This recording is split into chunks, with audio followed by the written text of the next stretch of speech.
Assalamualaikum warahmatullahi wabarakatuh. Perkenalkan, kami dari kelompok 6 akan mempresentasikan materi tentang siswa berkebutuhan khusus di mata kuliah Psikologi Pendidikan. Nah, anggota kelompok kami yang pertama ada Yogi Setiawan, yang kedua saya sendiri Rifa Nursyabani, yang ketiga ada Nilam Azfiah, dan yang keempat ada Clavero Desi Oxkarida Setiawan. Selanjutnya, saya akan membahas tentang disabilitas, berkebutuhan khusus, dan luar biasa. Nah, apa sih disabilitas? Disabilitas atau difabel adalah istilah yang meliputi gangguan keterbatasan aktivitas dan pembatasan partisipasi. Istilah disabilitas ini diambil dari bahasa Inggris, yaitu disability, yang berarti ketidakmampuan. Lalu, berkebutuhan khusus. Berkebutuhan khusus itu biasa disebut dengan ABK atau anak berkebutuhan khusus. Dapat diartikan juga sebagai individu-individu yang mempunyai karakteristik yang berbeda dari individu lainnya yang dipandang normal oleh masyarakat pada umumnya. Dan yang selanjutnya ada luar biasa. Anak luar biasa adalah anak yang dalam proses perkembangan dan pertumbuhan fisik, mental, atau emosional sosialnya mengalami penyimpangan atau deviasi bila dibandingkan dengan anak normal yang sebaya. Sehingga anak luar biasa ini memerlukan pelayanan dan alat-alat khusus sesuai dengan penyimpangannya dan juga kelainannya. Jadi, kesimpulannya itu anak luar biasa itu termasuk ke dalam anak yang berkebutuhan khusus, dan anak berkebutuhan khusus itu termasuk di dalam kategori disabilitas. Selanjutnya akan dijelaskan oleh teman saya.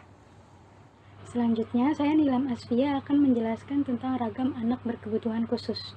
Ragam atau jenis kebutuhan khusus berkaitan dengan tingkat kesulitan yang dihadapi anak dalam mengikuti proses pembelajaran.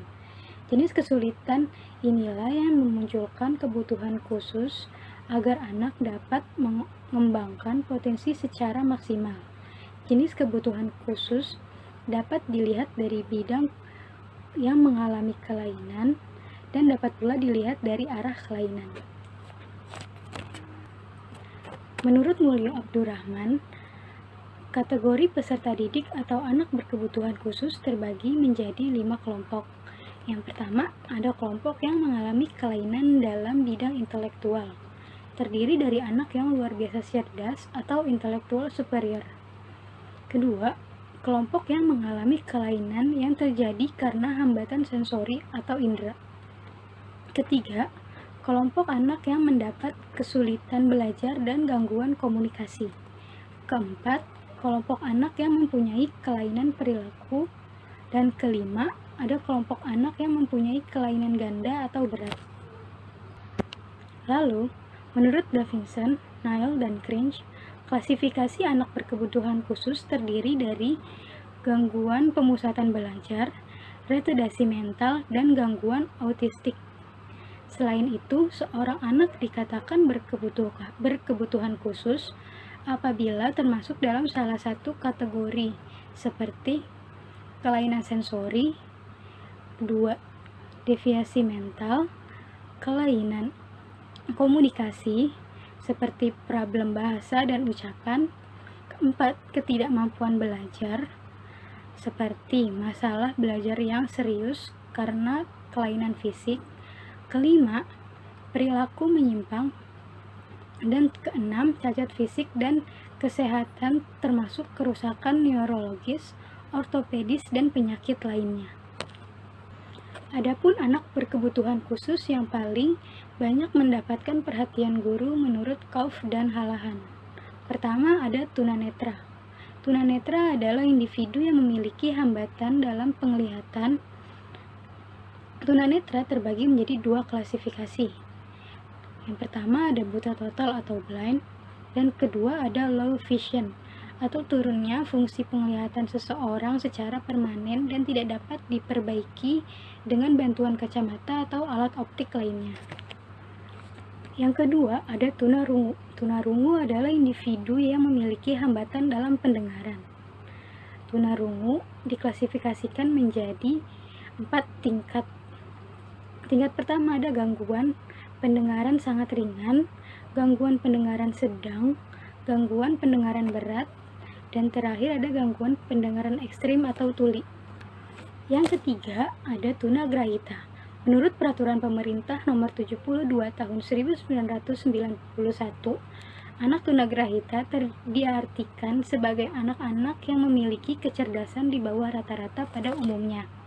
Menurut Muhammad Amin tentang klasifikasi tunagrahita, pertama ada tunagrahita ringan, yaitu tunagrahita yang memiliki IQ 51 sampai 70.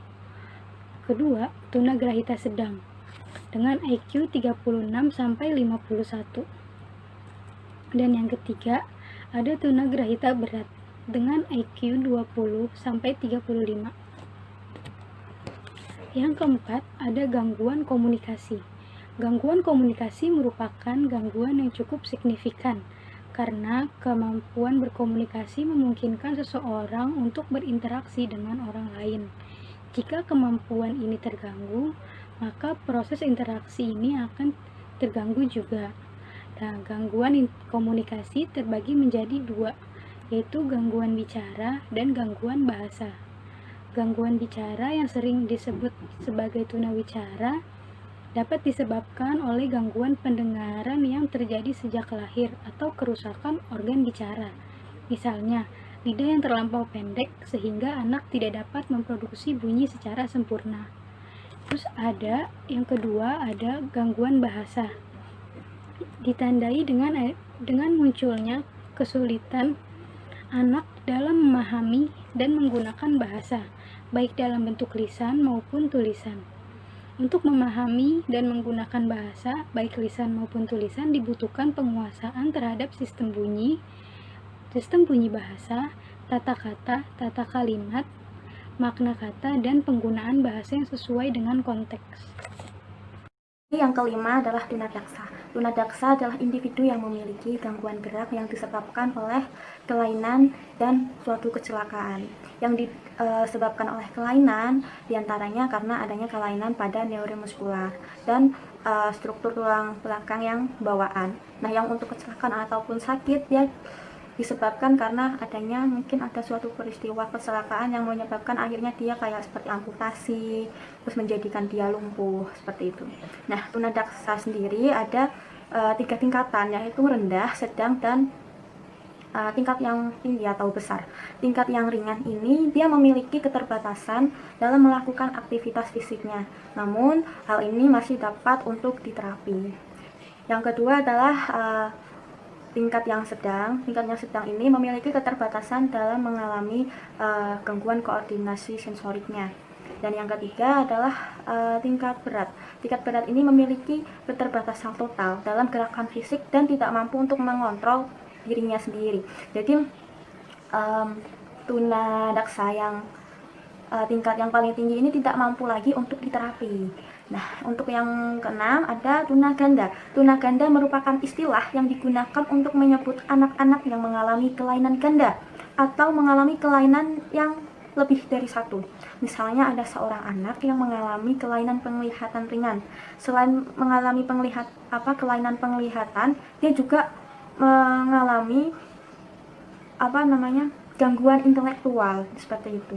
Selain itu juga, selain gangguan intelektual, dia juga mengalami kelainan seperti tunarungu.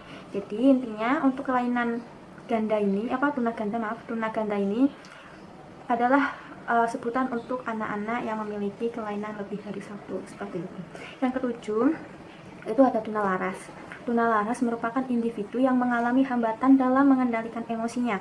Jadi tunalaras ini dia tidak mampu untuk mengendalikan emosi kontrol sosialnya seperti itu. Anak atau individu tunalaras biasanya menunjukkan perilaku yang menyimpang dari nilai dan moral yang ada di lingkungannya. Nah, seperti dia suka untuk menyakiti diri sendiri, menyerang temannya secara agresif.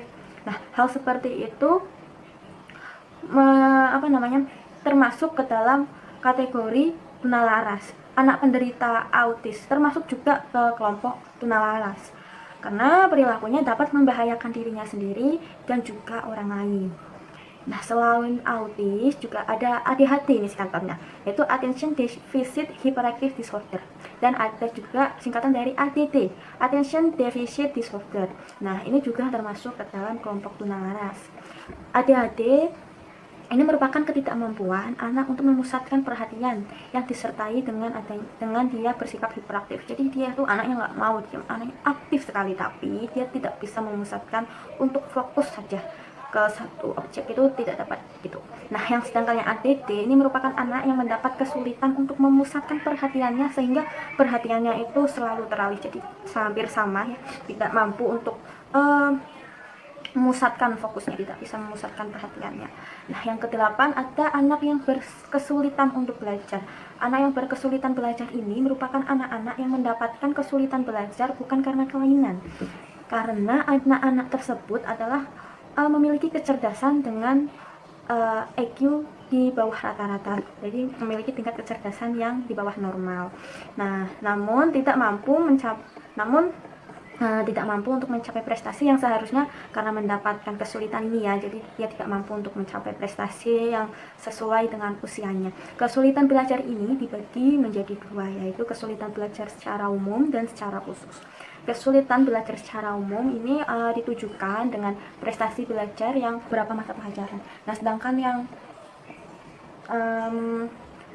yang khusus, yang kesulitan belajar secara khusus itu dia tidak mampu untuk belajar pada prestasi atau akademik tertentu seperti membaca, menulis, kemampuan matematika. Nah, kondisi kelainan ini disebabkan adanya hambatan persepsi, yaitu perceptual handicaps.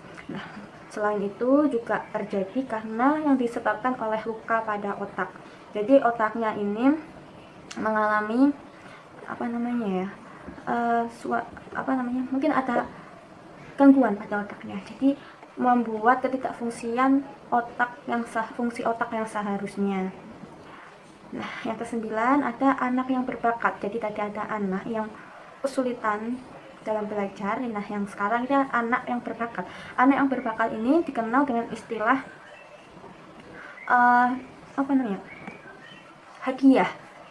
Jadi dia itu kenapa disebut hadiah? Karena dia memiliki IQ yang di atas rata-rata, yang semua orang ini tidak selalu mengalami hal tersebut.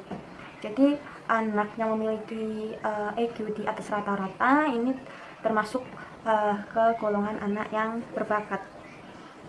Nah, tingkat kreativitas, motivasi dan ketahanan kerjanya itu juga berbeda dengan anak yang pada umumnya normal.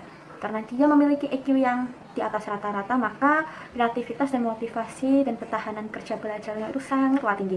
Menurut Wiener, anak yang berbakat sebagai kemampuan atau bakat yang tinggi dalam satu atau lebih bidang tertentu, seperti musik, matematika, sedemikian rupa sehingga membutuhkan pelayanan pendidikan khusus agar dapat mengembangkan potensi sepenuhnya. Jadi anak yang berbakat ini perlu ya untuk dikembangkan secara khusus. Jadi tidak dapat disamakan dengan anak yang perkembangannya secara normal, karena dia luar biasa sekali ya ini, karena IQ-nya di atas rata-rata 135 ke atas, jadi membutuhkan kayak pendidikan yang mampu mengimbangi anugerah Tuhan ini, seperti itu. Nah, jadi ternyata anak berkebutuhan khusus itu macamnya sangat banyak sekali. Berdasarkan hal itu juga, maka model pendidikan bagi anak berkebutuhan khusus juga dibedakan oleh anak yang pada umumnya. Pendidikan bagi anak berkebutuhan khusus di Indonesia ini memiliki 3 macam model pendidikan, yaitu yang pertama adalah sekolah segregasi, yang kedua ada yang namanya sekolah integrasi atau sekolah terpadu, yang ketiga adalah pendidikan inklusif.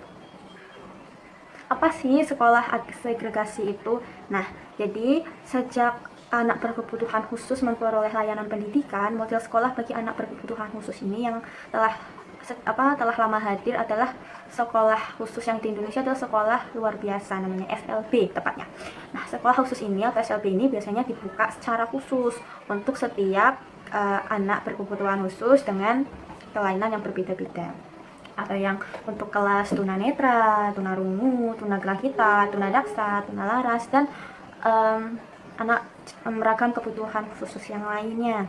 Nah, sekolah khusus ini dikembangkan atas dasar pemikiran bahwa anak berkebutuhan khusus memiliki karakteristik yang berbeda pada antara karakteristik anak yang lainnya yang normal. Oleh karena itu, dalam proses pendidikannya mereka juga dianggap untuk perlu mendapatkan pendidikan yang khusus. Dan pendidikan sekolah luar biasa ini bagi mereka harus dipisahkan dari pendidikan sekolah anak pada umumnya. Jadi terkadang juga ada orang tua meskipun anaknya masuk ke dalam kategori anak berkebutuhan khusus, kadang ada nih orang tua yang tetap memasukkan ke dalam sekolah dasar sekolah dasar biasa itu, yang anak-anak normal sekolah gitu. Nah, lebih baik sebenarnya kalau anak berkebutuhan khusus ini disekolahkan ke yang pada pendidikan yang semestinya seperti itu. Jadi agar kemampuan yang ia miliki itu dilatih sesuai dengan kebutuhannya. Jadi seperti itu. Selanjutnya akan dilanjutkan oleh teman saya Yogi. Yang kedua ada sekolah integrasi. Nah, dalam sistem pendidikan integrasi, anak berkebutuhan khusus mempunyai kesempatan untuk mengikuti pendidikan di sekolah reguler bersama anak pada umumnya. Akan tetapi, kesempatan untuk mengikuti pendidikan di sekolah reguler ini, mereka harus memenuhi persyarat tertentu, misalnya IQ-nya normal, tidak memiliki gangguan perilaku, tidak ada hambatan komunikasi, dan sebagainya. Dengan kata lain, mereka dapat sekolah di sekolah reguler jika mampu menyesuaikan diri dengan sistem yang ada di sekolah tersebut. Yang ketiga ada pendidikan inklusif. Pendidikan inklusif merupakan suatu strategi untuk mempromosikan pendidikan universal yang efektif karena dapat menciptakan sekolah yang responsif terhadap keberagaman karakteristik dan kebutuhan anak. Di samping itu, pendidikan inklusif didasarkan pada hak asasi, model sosial, dan sistem yang disesuaikan pada anak dan bukan anak yang menyesuaikan pada sistem. Sekian penjelasan dari kelompok kami tentang siswa berkebutuhan khusus. Jika ada yang tidak jelas atau tidak paham, silakan bertanya di media yang telah disediakan. Terima kasih, kurang lebihnya mohon maaf. Wassalamualaikum warahmatullahi wabarakatuh.